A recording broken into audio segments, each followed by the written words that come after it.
It's not supposed to be dangling like that. Hey guys, my name's James. And I'm Ashley. Last year we sold our house and we're traveling across the country with our kids. Hi, my name's Goose, and this is Maverick. Come join us!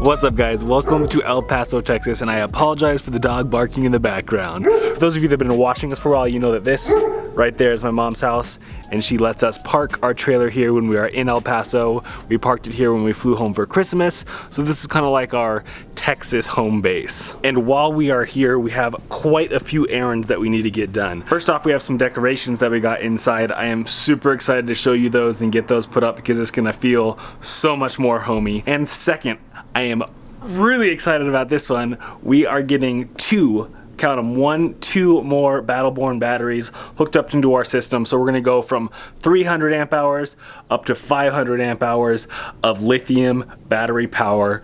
So excited about this. Hopefully between this upgrade and the solar panel upgrade we did, we won't have to get out the generator hardly at all.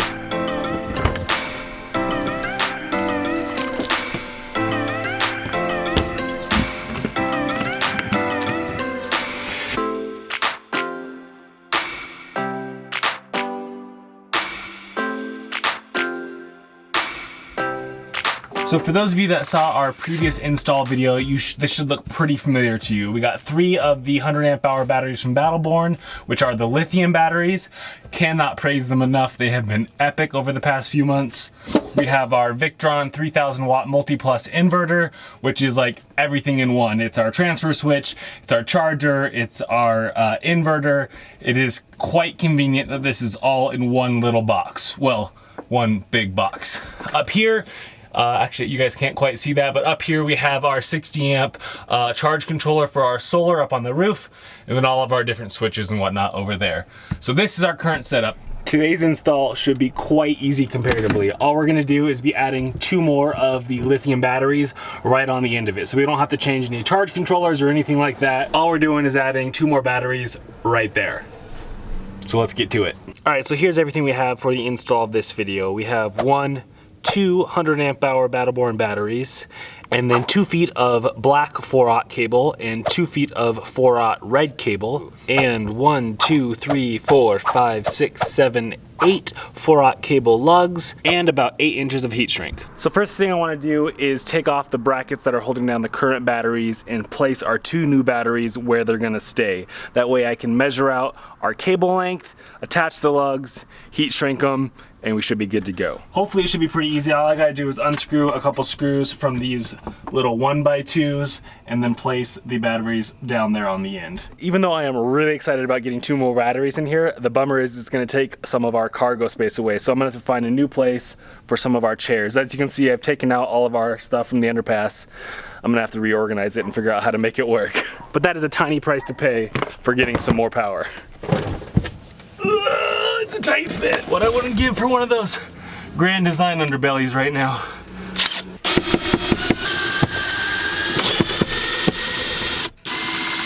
All right, so all I'm gonna do now is basically slide this down about 1.5 feet, or however long 2 battery lengths are, and put that there.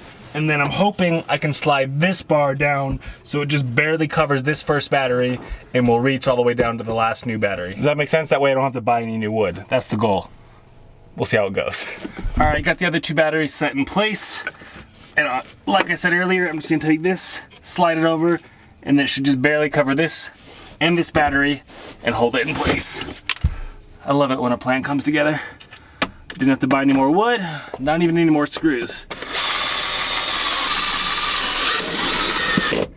All right, next step. Now that our batteries are in place, I measured and it looks like we need about 6 inches of our cable between each battery. So we're gonna cut 2 6-inch blacks, 2 6-inch reds, attach them to the lugs and heat shrink them.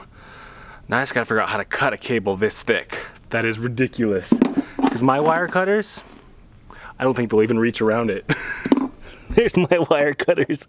They won't even come close to going around it. I gotta think about this.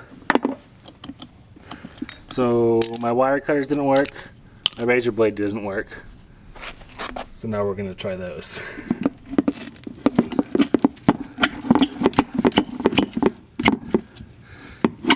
Yeah. Boom. It may not be pretty, but as soon as I clean it up, I think we'll be good. That wasn't too bad. And I just gotta do 3 more.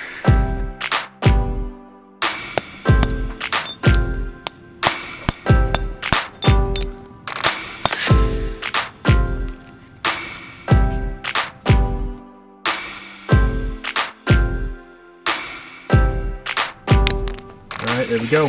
All 4 ready to go. Now we just need to get the heat shrink on there and make it look pretty. So heat shrink is actually ridiculously simple. It's funny how something so simple can make such a huge difference with your wiring, mostly for an aesthetic piece. I mean, it does serve a purpose. It'll cover up these gaps that I have like here between the rubber and the actual lug itself. So basically this just slides on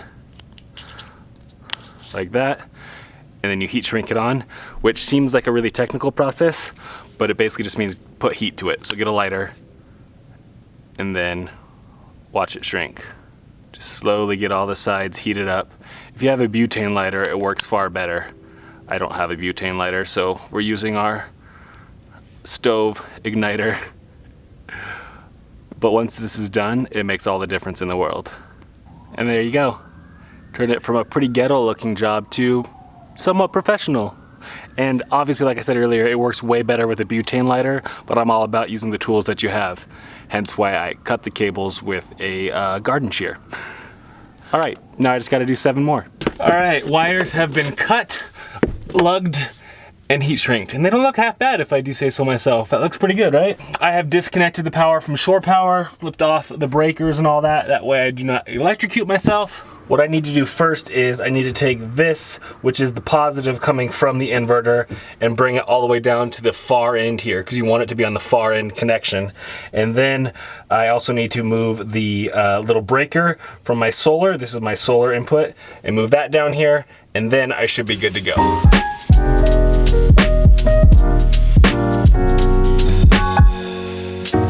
So that line is still hot actually, because that's the solar. So we're still bringing in something like 15, 20 amps from solar right now. So that line, I forgot, is hot. All right, so here's the question. This wire was pre-cut for this spot, and we could add 1 more, but unfortunately, we're about 1 inch too short to reach there. So we're gonna go ahead and have to slide this 300 amp fuse over a couple inches so we can reach all the way to that terminal. It's always more difficult than you think it should be. There it is, guys. We now have 500 beautiful amp hours of lithium power. All right, one last step before we test it out is we need to go into our Victron battery monitor and change it from 300 amp hours to 500 amp hours. That way it can give us an accurate percentage of how much power we have left. 4, 500. Yeah. Boom. So we know at least the 12 volt is working. We have lights and whatnot in here, but now we need to test out by turning on the inverter and see what happens. I heard the microwave turn on. Let's see if it works. Oh, and the heater turned on. We have power. Oh, it's really dark. We have power. Yes. So excited. That means theoretically I did everything right. Now I just got to figure out how to put everything back in the underpass now that we've taken up a lot of the room with batteries. How's your bar? Good? Can I have a bite? No? Oh, you little stinker. So normally I don't talk about gear on this channel because it's not really related to the channel. I usually try and keep it about travels and RV related stuff, family related stuff, but today I have to talk about gear a little bit because look at what happened to my microphone yesterday. It's not supposed to be dangling like that. It's supposed to be up here. I'm sure you guys have seen many vloggers with a nice little fuzzy mic on top of their camera like that. And mine's just kind of droopy. So if the audio quality is a little bit funky right now, I apologize, but I wanted to show you guys what I got. I just got this new VidMic Go. I used to use the video... Oh, you guys are falling off. I'm sure you're hearing all sorts of dangly, bingly, bongly noises. I'm just gonna leave you dangling. Actually, I bet you I can pull it out and show you. This is what I'm This is what I'm currently recording on, is the Vid Micro. This thing is tiny. Look at how small that is. It's the size of a finger. And the reason I liked the Vid Micro and I've been using it for so long is because it's not battery powered, which it's like pros and cons. The pros are I never have to worry about the battery dying, and I never have to worry about whether I turned on and off the switch. All those problems that I'm sure you've heard vloggers talk about. So I really love the fact that it was just always on.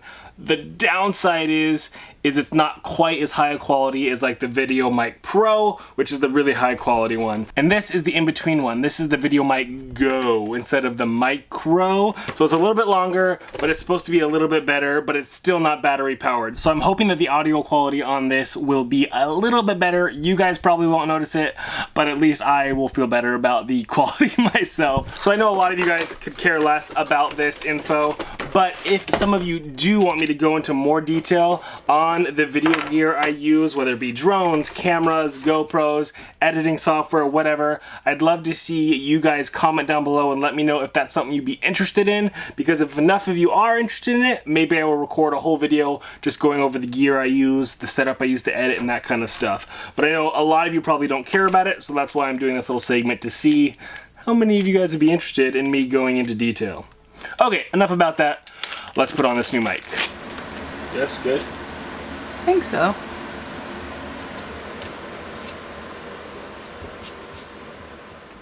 So we've been wanting to do something like this for a long time, like probably since we first did the remodel. And then I found this website online where they actually had affordable prints. So instead of like $20 a picture, I think it was only like $7 or $8 per picture.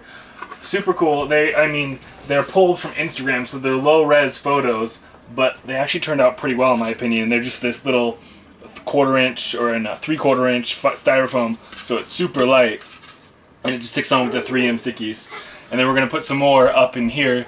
You can kind of see what they look like up there. So I'm really excited with how personal this is gonna make the trailer feel. Is that evenly spaced? Yeah. So we'll see if they last the first travel day, because we're leaving in about an hour. Step through my pile. Sorry. And so then we got 4 more. They're just sitting up there right now, but we're gonna put up there on the roof above the slide, and I think that's gonna look really cool. What do you think, Mom? How do you think they turned out? I like them. Hopefully it looks good. I've gotten ready. Travel day! If you guys have any questions about the Battleborn electrical upgrade or anything about the camera gear, leave a comment down below. I always love answering your guys' questions. But until next time, guys, remember, stay positive, get out there. Life is an adventure, so make some memories.